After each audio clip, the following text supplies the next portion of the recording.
Hi, my name is Philip Jepsen. I'm the founder of ManageByStats, and I've been selling on Amazon since 2013.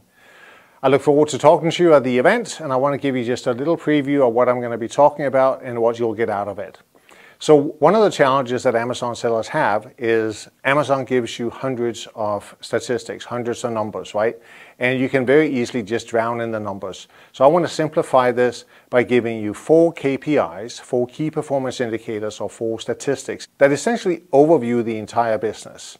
So with just monitoring those 4, you will know whether you can just keep going or whether you need to dive in and fix something. These KPIs relate to a bunch of other statistics, so if you find that you need to handle something, you will know exactly which other statistics to look at and which area of your business to focus on to fix it. At the end of this presentation, you'll know exactly what these KPIs are, you'll know how to find them and get them, and you'll know exactly how to use them to either track something that needs to be boosted or find the exact area of your business that needs to be focused on to fix something that's going wrong.